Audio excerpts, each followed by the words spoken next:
The purpose of this video is to walk you through on how to change your navigation bar.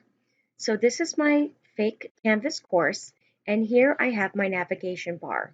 Now, as you can see, there are certain items that are hidden from students, and you can tell because there's this little symbol here with a line drawn through it. And then anything that does not have this symbol can be seen by students. And just to show you, I'm going to click on Student View. And as you can see, this is what my students have access to.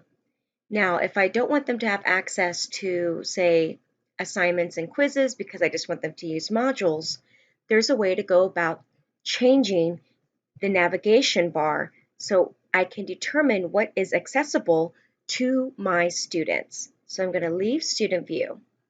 Here I am on my home page. I'm going to scroll down to the very bottom and I'm going to see the word Settings. I'm going to click on this. And here I'm going to see different tabs and I'm going to make sure that I'm on the Navigation tab. So now that I'm on my Navigation tab, I can clearly see there are certain items that I can choose from. So if I wanted to say add Lockdown Browser, or if I wanted to add rubrics, or say McGraw-Hill, I can simply click on these three dots right here and click Enable, or I can simply click and drag to add them up. There's two ways to go about it. Either one is perfectly fine. So in this case, I don't want my students to see Tidy Up. I do not want them to have access to assignments, quizzes, and discussions, because all I want my students to do is to click on modules.